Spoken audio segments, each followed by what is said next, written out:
கச்சதீவு விவகாரத்தை வைத்து தமிழ்நாட்டு மக்களுடைய வாக்குகளை பெறுவதற்கு அரசியல் தரப்பினர் முயற்சி, சுப்பிரமணியம் தெரிவிப்பு. சர்வதேச கன்னிவெடி தினத்தை முன்னிட்டு கிளிநொச்சியில் இடம்பெற்ற விசேட நிகழ்வு. ஜனாதிபதி தேர்தலில் பொது வேட்பாளராக களமிறங்க தயார், சம்பிக்க தெரிவிப்பு. இலங்கையின் கடன் மறுசீரமைப்பு தொடர்பாக நடைபெறவுள்ள 2ஆம் சுற்று பேச்சுவார்த்தை. அமெரிக்காவில் நாடு கடந்த தமிழீழ அரசாங்கத்தின் பொது தேர்தல். அமைச்சு பதவியில் இருந்து விலகுகின்றார் விதுர. இலங்கையின் கடன் கொடுப்பனவை 2028 வரை இடைநிறுத்த கடன் வழங்கிய நாடுகள் தீர்மானம். திருகோணமலையில் 571 பேருக்கான காடி அனுமதி பத்திரம் வழங்கி வைப்பு.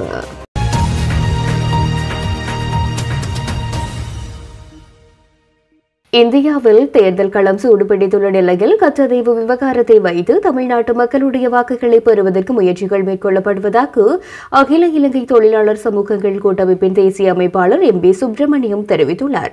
நேற்றைய தினம் அவரது இல்லத்தில் நடைபெற்ற ஊடகவியலாளர் சந்திப்பிலேயே அவர் இவ்வாறு தெரிவித்துள்ளார். இந்திய அரசாங்கமானது ஒன்றுமே இல்லாத எந்த பயன்பாட்டுக்கும் உகந்ததில்லாமல் இருக்கின்ற கச்சதீவு பிரச்சனையை தொடர்ந்து இங்கே எடுத்துக்கொண்டிருக்கின்றார்கள். இதில் 2 விடயம் அங்கே காணப்படுகிறது. இலங்கையிடம் இருந்து 50 வருடத்துக்கு முதல் பேச்சுவார்த்தையின் மூலம், ஒரு இணக்கப்பாட்டின் மூலம் அந்த கச்சதீவு இலங்கைக்கு சேர்ந்தது. இலங்கை உறுதிப்படுத்தப்பட்டு இலங்கையிடம் விட்டு கொடுத்து அவர் விலகினார்கள். இதுதான் உண்மை.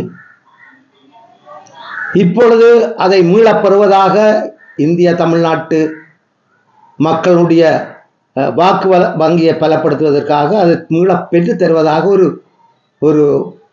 ஒரு ஜாலத்தை காட்டி அங்கே நாடகம் நடத்தி கொண்டிருக்கின்றார்கள். அதுக்கு 2 வழிகள் இருக்கின்றது. ஒன்று, இலங்கை சிறிய நாடு, மிரட்டி பருத்தி விடலாம் என்றது ஒரு கருத்து. 2வது, தங்களுடைய தேவைகளை நிறைவேற்றுவதற்கு இது மையப்புள்ளியாக வைத்துக்கொண்டு இது ஒரு பிரச்சனையாக கிளப்பி இலங்கை அரசாங்கத்தை அடிபணிய வைத்து விடலாம், அல்ல அவர்கள் மூலம் காரியங்களை சாதிக்கலாம் என்ற ஒரு தப்பான கருத்தில் வைத்துக்கொண்டு இந்த நாடகத்தை போடுகின்றார். அருணாச்சல பிரதேசத்திலே பல இடங்களிலே சீனா தனது பெயர்களை கிராமங்களுக்கு சூட்டி வருகின்றது. அதில் ஒரு அங்குலத்தை கூட இவர்களாலே மீளப்பெற முடியவில்லை. காரணம், சீனாவுடன் போராட அல்ல அவர் எதிர்க்கக்கூடிய திராணியற்ற ஒரு இந்தியாவாக காணப்படுகின்றது. ஆனால் இலங்கை அப்படி அல்ல. இலங்கை ஒரு சிறிய நாடு, பொருளாதார சிக்கலில் மூழ்கி இருக்கிற நாடு. அந்த வகையிலே இலங்கையிடமிருந்து சாதித்து விடலாம். ஆனால் அதற்கும் ஒரு காரணம் வேண்டும். அந்த காரணத்தை கச்சதீவிலிருந்து ஆரம்பிக்கிறார்கள். அதுதான் உண்மை. பல இடங்களிலே சொல்லிக் கொள்கிறார்கள், 50 வருடமாக உண்மைக்கு புறம்பான செய்தியை சொல்லி வருகிறார்கள் என்று சொல்லி நிர்மலா சீதாராமனிலிருந்து அண்ணாமலையிலிருந்து எல்லாரும் அதையே சொல்லி வருகிறார்கள். இப்ப அவர்கள் சொல்வதும் உண்மைக்கு புறம்பான செய்தியே தான். காரணம், 74ஆம் ஆண்டு 76ஆம் ஆண்டு எட்டப்பட்ட இணக்கப்பாட்டுக்கு அமைவாக முதலாக இலங்கை இந்திய எல்லைக்கோடு அடையாளப்படுத்தப்பட்டது.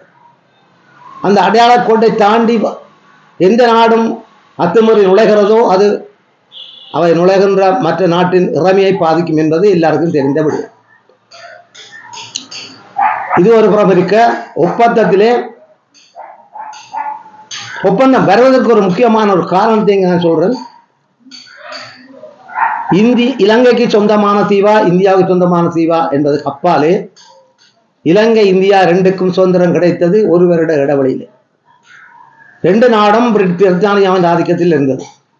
அவர்கள் இங்கிருந்து புறப்படும் பொழுது, சுதந்திரம் கொடுக்கும் பொழுது இந்தியாவுக்கு கச்சதீவோ அல்ல இலங்கைக்கு கச்சதீவோ என்று அவர்கள் குறிப்பிடாமல் இடையிலே ஆடிக்கொண்டிருக்கிற ஒரு பந்தாக விட்டுவிட்டு சென்று விட்டார்கள். அவர்கள் சென்றவுடனே இலங்கை தன்னுடைய தீவை பெறுவதற்கு தான் அதில் ஆதிக்கம் செலுத்தியது. அங்கே போய் தன்னுடைய நிலநாட்ட போன பொழுது இந்தியாவும் அந்த பிரச்சனை சந்தர்ப்பமாக பயன்படுத்தி கொண்டு தனது கச்சதீவு தன்னுடைய என்ற ஒரு கருத்தை வெளியிட்டார். குறிப்பாக தெரிய வேண்டும், இந்தியா ஒரு பெரிய ஒரு வல்லரசு நாடாக வந்துவிட்டது. அந்த நேரம் அப்படித்தான். அப்படி ஒரு பெரிய நாட்டினுடைய ஒரு தீவை பறிப்பதற்கு இலங்கையிடம் வளமோ வசதியோ இல்லை. இருந்தும் இலங்கை தன்னுடைய தீவு என்ன உரிமை கொண்டார்கள். அப்படியானால் அதை நாங்கள் புரிந்து கொள்ள வேண்டும். இது ஒரு சிறிய நாடு, தன்னுடைய தீவண்டு போராடி கொண்டிருக்க இவர்களே பேச்சுவார்த்தைக்கு வர வேண்டும். தங்களுடைய நாடு அடித்து பறிக்க வேண்டியதானே, அல்ல தன் ஆதிக்கத்தை கொண்டு தான் வந்து நிற்க வேண்டியதானே. பேச்சுவார்த்தை கொண்டு நடக்கலாம். பேச்சுவார்த்தையை இவர்களை மேசைக்கு கொண்டு வந்து விட்டுவிட்டு இந்தியா தந்திரோபாயமாக தனது காரியத்தை சாதிச்சிருக்கின்றது. இலங்கையும் பேச்சுவார்த்தைக்கு உடன்பட்டு போன வேளையிலே முதலாவதாக இந்தியா தனக்கு ஒரு ஆதாயத்தை பெற்றுக்கொண்டது. இலங்கை இந்திய எல்லைக்கோட்டிலே ஒரு பகுதி கூடுதலான கடல் பரப்பை தான் பெற்றுக்கொண்டது முதலாவது. இரண்டாவது, இலங்கை மீனவர்கள் இந்திய மீனவர்கள் மீன் பிடிக்கின்ற ஃபிஷ் பேங்க், கன்னியாகுமரி பாப்பாதீவுக்கு இடைப்பட்ட இடத்திலே இருக்கின்ற ஃபிஷ் பேங்கும் தங்களுக்கு எடுத்துக்கொள்வதற்கான தந்திரோபாயம், அந்த மீன் வளத்தையும் தன் கைக்கு எடுத்துக்கொண்டது இரண்டாவது.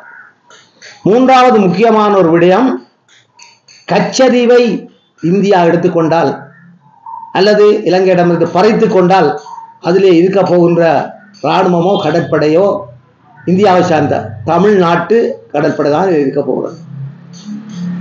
அவர்கள் இருந்துவிட்டால் கண்டிப்பாக யாழ்ப்பாணத்தில் இருக்கின்ற தமிழர்களுக்கும் தமிழ்நாட்டில் இருக்கின்ற தமிழர்களுக்கும் உள்ள உறவு பாலம் வலுப்பெற்று அவர்கள் அந்த உறவு மேலும் மேலும் வலுவடைய வாய்ப்பு இருக்கின்றது. இது பிற்காலத்தில் இந்தியாவுக்கு பெரிய ஒரு இடர்பாடாக இருக்கும். இதனால் பெரிய விளைவுகள் ஏற்படும் என்பதை கள்ளத்தனமாக உள்நோக்கத்தை வைத்துக்கொண்டு தாங்கள் இலங்கைக்கு விட்டு கொடுப்பது போல் ஒரு பாசாங்கை காட்டிவிட்டு அந்த பிரச்சனையிலிருந்து கை நழுவி வழி போய்விட்டார்கள். இதுதான் நடந்தது.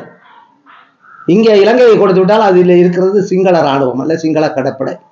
சிங்கள கடற்படை இருந்தால் தமிழ்நாட்டு தமிழர்களையும் யாழ்ப்பாண தமிழர்களின் தொடர்பை கண்காணிக்க அல்ல அதை கட்டுப்படுத்த முடியும் என்ற கள்ள நோக்கத்திலே இந்தியா இந்த பேச்சுவார்த்தை மேசைக்கு வலுக்கட்டாயமாக இலங்கையை கச்சதீவு மையமாக வச்சு இலங்கையை கட்டாயப்படுத்தி இழுத்து அந்த பேச்சுவார்த்தையிலே இப்படி ஒரு இணக்கப்பாட்டை செய்திருந்தது. அந்த நேரத்திலே எல்லைக்கோடு அடையாளப்படுத்தப்பட்டது. ஃபிஷ் பேங்க் இந்தியாவுக்கு போனது. இதுக்கு அப்பாலே கச்சதீவிலே என்று அவர்கள் சொல்லுவது போல கச்சதீவிலே இந்திய மீனவர்கள் சென்று வலைகளை உணர்த்தலாம் என்று கூறப்பட்டது. அதுவும் நேருஜி இந்திரா காந்தி காலங்களிலே அந்த சரத்தும் அது எடுக்கப்பட்டு விட்டது.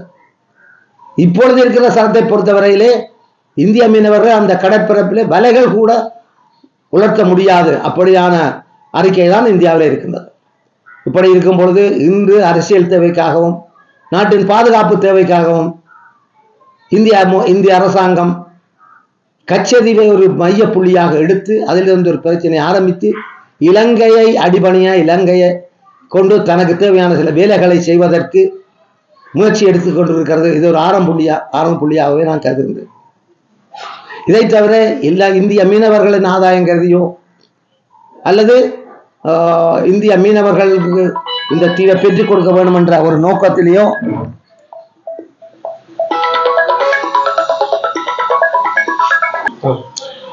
இந்திய தமிழக மீனவர்களின் நலன் கருதியோ அல்லது திருப்பி கச்சதீவை தாங்கள் பெறும் நோக்கத்திலேயோ இந்திய அரசாங்கம் இந்த பிரச்சனையை கையில் எடுக்கவில்லை.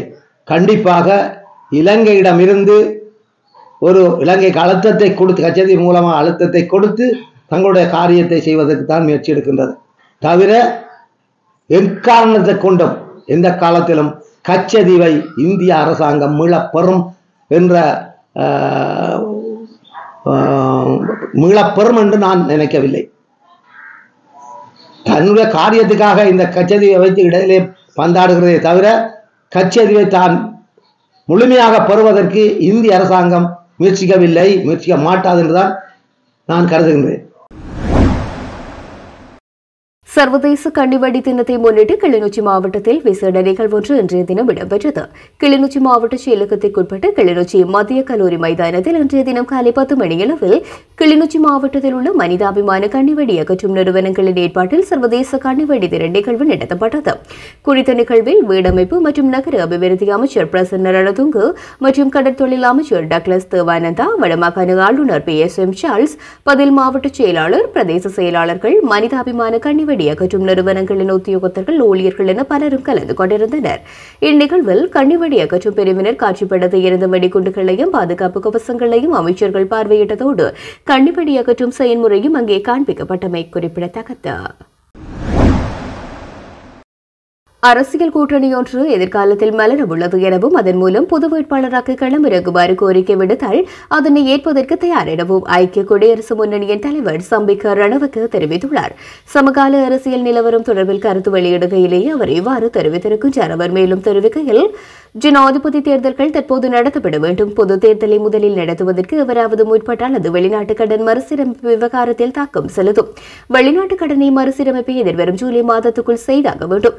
ஜனாதிபதி தேர்தலின் பின்னர் பொது தேர்தலை நடாத்தலாம். ஜனாதிபதி தேர்தலில் பொது வேட்பாளராக களமிறங்குமாறு எனக்கு இன்னும் கோரிக்கை விடுக்கப்படவில்லை. எதிர்காலத்தில் கூட்டணி அமைக்க நடவடிக்கை எடுக்கப்படும். அந்த கூட்டணி கோரிக்கை விடுத்தால் பொது வேட்பாளராக களமிறங்க தயார் என தெரிவித்துள்ளார். இலங்கை தமிழரசு கட்சியின் அடிப்படை யாப்பு பற்றிய விடயங்கள் கூட கட்சியின் உறுப்பினர்களுக்கு தெரியாத நிலையில் ஏற்பட்ட முரண்பாடுகளானது நீதிமன்றம் வரை சென்றிருப்பதாக ராஜாங்க அமைச்சர் சிவனேசதுரை சந்திரகாந்தன் சாடியிருக்கின்றார். இது தொடர்பில் அவர் மேலும் கருத்து வெளியிடுகையில், இலங்கை தமிழரசு கட்சிக்கு தமிழ் மக்கள் விடுதலை புலிகள் கட்சியினுடைய வேலை திட்டங்களும் கொள்கைகளும் விரும்பத்தக்க வகையில் அமைந்துள்ளன. இதுவே சிலருடைய கருத்துக்களிலும் கேள்விகளிலும் தொக்கி நிற்கின்ற விடயமாகும். இதனைத் தொடர்ந்து வடக்கு கிழக்கு இணைவு என்பது சாத்தியப்படாத ஒன்று. அவ்வாறு ஒரு விடயம் இடம்பெற வேண்டுமாக இருந்தால் கிழக்கு மக்களின் தேவை பூர்த்தி செய்யப்பட வேண்டும் என கூறியிருக்கின்றார். கடந்த ஆண்டு போலீஸ் காவலில் 24 சந்தேக நபர்கள் உயிரிழந்துள்ளதாக இலங்கை மனித உரிமைகள் ஆணைக்குழு தகவல் வெளியிட்டுள்ளது. சந்தேக நபர்கள் வைத்துள்ள ஆயுதங்களை மீட்க ரகசிய இடங்களுக்கு அழைத்துச் செல்லும் போது போலீசாரின் துப்பாக்கிச் சூட்டில் கொல்லப்பட்டவை அடிக்கடி பதிவாகி வருவதாக குற்றம் சுமத்தப்பட்டுள்ளது. இதன்படி தடுப்பு காவலில் உள்ள சந்தேக நபர்களுக்கு பாதுகாப்பு வழங்குவது போலீஸ் நிலைய பொறுப்பதிகாரியின் பொறுப்பாகும் என்றும் ஆணைக்குழுவின் தலைவர் சட்டத்தரணி நிமல் புஞ்சிகேவா வலியுறுத்தியுள்ளார். இந்நிலையில் கடந்த 2 மாதங்களில் 2 சந்தேக நபர்கள் போலீஸ் காவலில் உயிரிழந்துள்ளதாக அவர் தெரிவித்துள்ளார். 2023 ஆண்டுக்கான போலீசாருக்கு எதிராக மனித உரிமைகள் ஆணைக்குழுவுக்கு 9417 பொது முறைப்பாடுகள் கிடைத்துள்ளதாகவும் அவற்றில் 44 யுக்திய நடவடிக்கையில் இடம்பெற்ற சம்பவங்கள் தொடர்பில் குறிப்பிடப்பட்டுள்ளதாகவும் அவர் கூறியிருக்கின்றார். இலங்கை அதிகாரிகளும் உலகளாவிய முதலீட்டாளர்களும் இலங்கையின் $12 பில்லியன் பெறுமதியான திருப்பிச் செலுத்தாத கடன் பத்திரங்களை மறுசீரமைக்கும் நோக்கில் 2ஆம் சுற்று பேச்சுவார்த்தையை நடத்த எதிர்பார்ப்பதாக சர்வதேச ஊடகங்களால் தெரிவிக்கப்பட்டுள்ளது. வாஷிங்டனில் ஏப்ரல் 15ஆம் தேதி சர்வதேச நாணய நிதியத்தின் வசந்த கால கூட்டங்கள் தொடங்கவுள்ளது. அதனையடுத்து வழிகாட்டுதல் குழு என அழைக்கப்படும் பத்திரதாரர்களின் குழு இந்த விவாதங்களை தொடர திட்டமிட்டுள்ளது. IMF நிதியானது தொடர்ந்தும் இலங்கை அரசாங்கத்துக்கு கிடைப்பதை உறுதிப்படுத்த இந்த கடன் மறுசீரமைப்பு மிகவும் முக்கியமானது. அரசாங்கம் ஏற்கனவே சீனா, இந்தியா மற்றும் பாரிஸ் கிளப் ஆகிய உத்தியோகபூர்வ கடன் வழங்குநர்களுடனும் ஒப்பந்தங்களை மேற்கொண்டுள்ளமை குறிப்பிடத்தக்கது. நாடு கடந்த தமிழ்நாடு அரசாங்கத்தின் 4ஆம் தவணைக்கான பொதுத் தேர்தல் எதிர்வரும் வைகாசி மாதம் 5ஆம் தேதி அமெரிக்காவில் இடம்பெறவுள்ளதாக தகவல்கள் வெளியாகியுள்ளது. உலகளாவிய அளவில் பல்வேறு நாடுகளில் 115 நாடாளுமன்ற அங்கத்தவர்கள் பொதுத் தேர்தலில் தெரிவு செய்யப்பட உள்ளதாகவும் குறிப்பிடப்பட்டுள்ளது. நாடு கடந்த தமிழீழ அரசாங்கத்தின் 4வது தவணை காலத்துக்கான வேட்புமனு தாக்கல் மார்ச் 15ஆம் தேதி அன்று தொடங்கி எதிர்வரும் 10ஆம் தேதி நள்ளிரவு வரை ஏற்றுக்கொள்ளப்படும் என நாடு கடந்த தமிழீழ அரசாங்கத்தின் அமெரிக்க தேர்தல் ஆணையம் முடிவு செய்துள்ளது குறிப்பிட்டுள்ளது. அதோடு எதிர்வரும் மே மாதம் 5ஆம் தேதி அன்று பொதுத் தேர்தல் இடம்பெறவுள்ளதாகவும் தெரிவிக்கப்பட்டுள்ளது. இதன் அடிப்படையில் அமெரிக்கா 9 தேர்தல் மாநிலங்களாக பிரிக்கப்பட்டு அவற்றிலிருந்து 10 பிரதிநிதிகள் தேர்வு செய்யப்படுவார்கள் என குறிப்பிடப்பட்டுள்ளது. அமெரிக்காவில் வாழும் தமிழ் மக்கள் சரிவை பொறுத்து தமிழ் மக்களை பிரதிநிதித்துவப்படுத்தும் வகையில் இந்த மாநிலங்கள் பிரிக்கப்பட்டுள்ளமை குறிப்பிடத்தக்கது.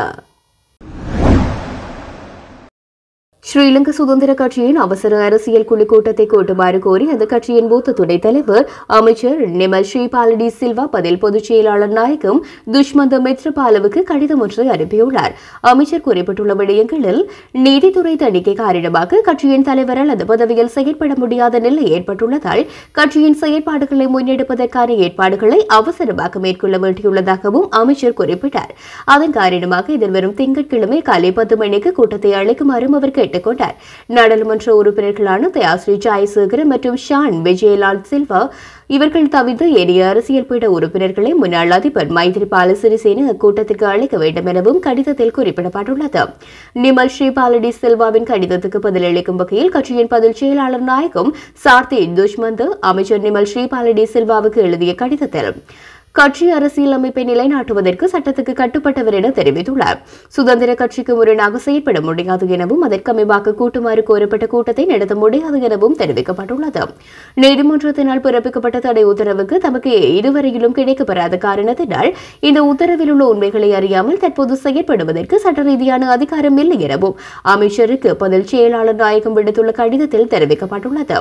ஸ்ரீலங்கா சுதந்திர கட்சி 2018 அரசியலமைப்பின் 16வது பிரிவின்படி செயற்படுவதற்கு அவர் சட்ட ரீதியாக கடமைப்பட்டிருப்பதாக அந்த கடிதத்தில் குறிப்பிடப்பட்டுள்ளது. இதேவேளை கட்சியின் தற்போதைய நிலை குறித்து ஆலோசிக்க ஸ்ரீலங்கா சுதந்திர கட்சியின் அனைத்து தொகுதி அமைப்பாளர்களும் இன்றைய தினம் கொழும்பில் உள்ள கட்சியின் தலைமையகத்துக்கு அழைக்கப்பட்டுள்ளனர்.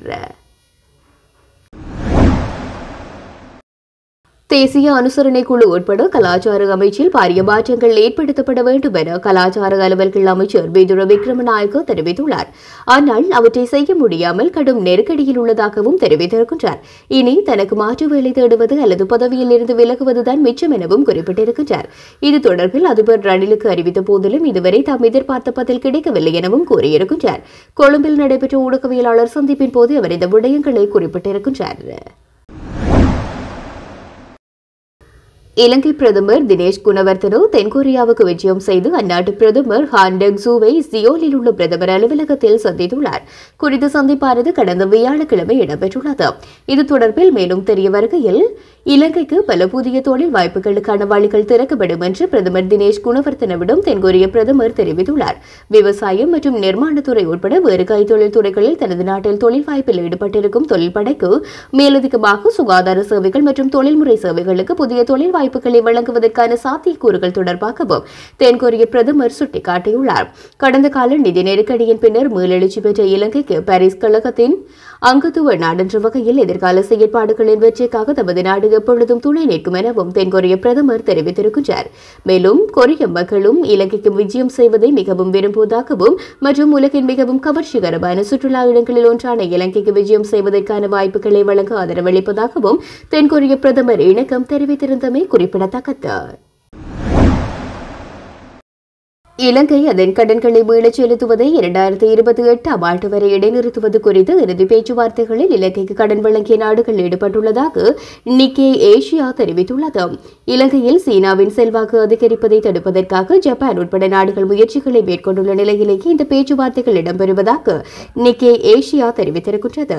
கடன் வழங்கிய நாடுகளுடன் பேச்சுவார்த்தைகள் முடிவடைந்துவிட்டன. அடுத்த சில வாரங்களில் முழுமையான அறிவிப்பு வெளியாகும் என இலங்கையின் தேசிய பாதுகாப்பு விடயங்களுக்கான ஆலோசகர் சாகல ரத்நாயக்க தெரிவித்துள்ளார்.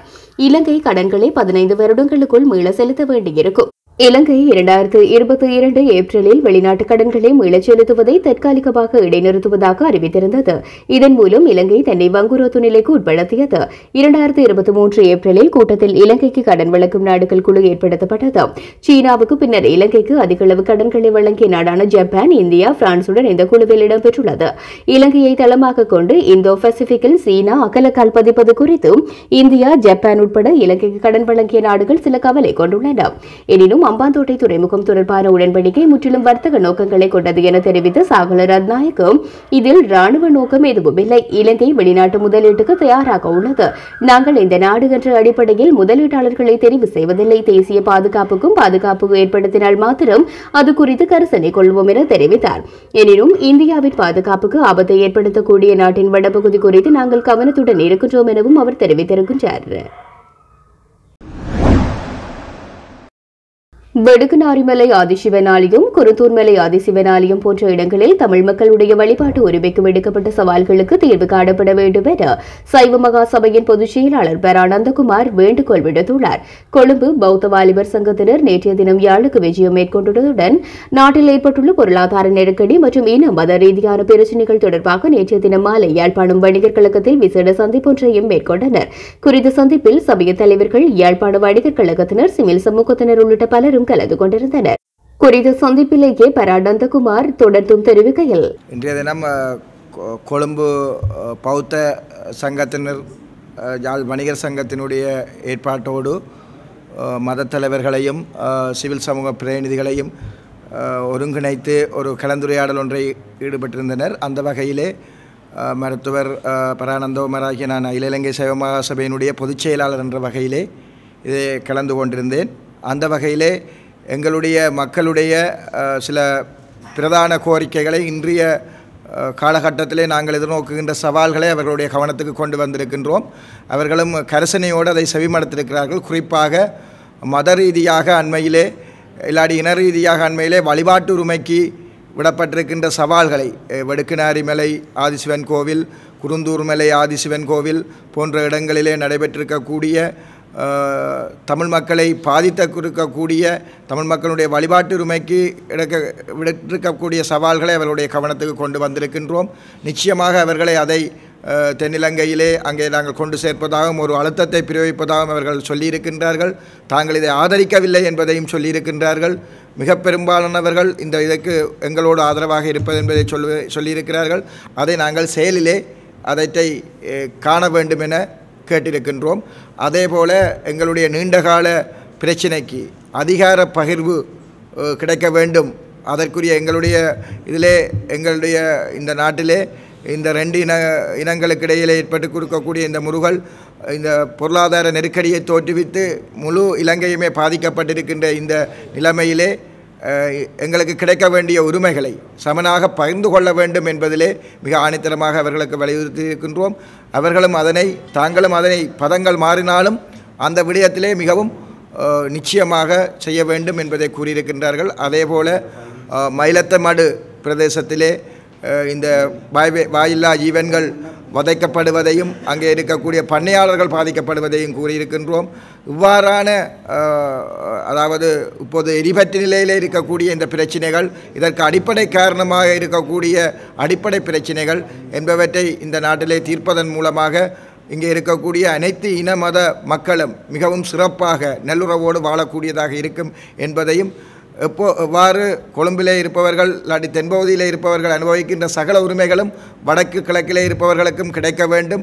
அதேபோல பெண்கள், குழந்தைகள் பாதிக்கப்படுகின்ற விடயம், போதைப்பொருள் பிரச்சனைகள் என பல விடயங்களை இங்கே பலரும் கதைத்திருக்கின்றார்கள். அதேபோல எங்களுடைய மொழி, மத உரிமைகள் நிச்சயமாக நிலைநாட்டப்பட வேண்டும் என்பதையும், குறிப்பாக இனி வருகின்ற காலங்களிலே இவ்வாறான அசம்பாவிதங்கள், இவ்வாறான பிரச்சனைகள் நடைபெறாமல் இருப்பதற்கு எவ்வளவு உச்சபட்ச அழுத்தத்தை அரசாங்கத்துக்கும் அரச இயந்திரத்துக்கும் அவர்கள் கொடுக்க வேண்டும் என்பதையும் நாங்கள் தொடர்ச்சியாக சிநேகபூர்வமாக இவ்வாறான சந்திப்புகளை, பேச்சுவார்த்தைகளை நடத்தி இந்த நாட்டிலே ஒரு அமைதியான நாடாக, குறிப்பாக இளைஞர்கள் இந்த நாட்டை விட்டு வெளியேறி கொண்டிருக்கிறார்கள். அனைத்து இனத்திலே எங்களுடைய இருப்பு ஒவ்வொரு இந்த நாட்டினுடைய இருப்பே கேள்விக்குறியாக இருக்கின்ற இந்த காலகட்டத்திலே அந்த இருப்பை தக்க வைப்பதற்கும் இந்த மக்கள் தொடர்ச்சியாக நிம்மதியாக ஒரு அபிவிருத்தியான பாதையிலே வாழ்வதற்கும் எங்களுடைய அடிப்படை பிரச்சனைகள் தீர்க்கப்பட வேண்டும். அதேபோல் மத சுதந்திரம் பூர்ணமாக பின்பற்றப்பட வேண்டும், வழிபாட்டு உரிமை கிடைக்க வேண்டும் என்பதை வலியுறுத்தி இந்த கூட்டத்திலே நாங்கள் எங்களுடைய கருத்துக்களை பதிவு செய்திருக்கின்றோம். திருகோடுமலை குச்சவெளி பிரதேச செயலாளர் பிரிவில் காணிப்பத்திரங்கள் இல்லாத 571 பேருக்கான காணி ஆவணங்கள் கையளிக்கும் நிகழ்வானது கிழக்கு மாகாண ஆளுநர் செந்தில் தொண்டமானின் பங்களிப்போடு இடம்பெற்றுள்ளது. குச்சவெளி விவேகானந்தா மகா வித்தியாலயத்தில் இன்றைய தினம் குறித்த நிகழ்வானது இடம்பெற்றுள்ளது. காலை குச்சவெளி பிரதேச செயலாளர் கே குடநாதன் தலைமையில் இடம்பெற்ற குறித்த நிகழ்வில் அதிதிகளாக கலந்து கொண்ட கிழக்கு மாகாண ஆளுநர் செந்தில் தொண்டமான் மற்றும் நாடாளுமன்ற உறுப்பினர் ALM மதாவுல்லா ஆகியோரினால் குறித்த ஆவணங்கள் மக்களிடம் கையளிக்கப்பட்டுள்ளன. குறித்த பத்திரங்கள் வழங்கும் நிகழ்வில் 435 பேருக்கு காணி அனுமதி பத்திரங்களும் 136 பேருக்கு அளிப்பு பத்திரங்களும் வழங்கி வைக்கப்பட்டன. இதன்போது முதன்முறையாக இலத்திரனியல் அனுமதி பத்திர அடையாள அட்டையும் இன்று அறிமுகம் செய்து வைக்கப்பட்டது. குறித்த அட்டையானது அனுமதி பத்திரம் வழங்கப்பட்ட காணிகளின் உரிமையாளரின் விவரம், காணி அனுமதி பத்திர இலக்கம், காணியின் அமைவிடம், காணியின் எல்லைகள் மற்றும் காணி தொடர்பான ஆவணங்கள் என்பவற்றையும் நிற்கும் இடத்திலிருந்து காணியை சென்றடைவதற்கான பாதை விவரங்களையும் உள்ளடக்கியதாக இந்த இலத்திரனியல் அனுமதி பத்திர அடையாள அட்டை காணப்படுவதாகவும், காணி பிணக்குகளை ஆராய்ந்து விரைவான தீர்வினை வழங்குவதற்காக இந்த இலத்திரனியல் அனுமதி பத்திர அடையாள அட்டையை முதன்முறையாக அறிமுகம் செய்துள்ளதாக பிரதேச செயலாளர் கே. குணநாதன் தெரிவித்திருக்கின்றார்.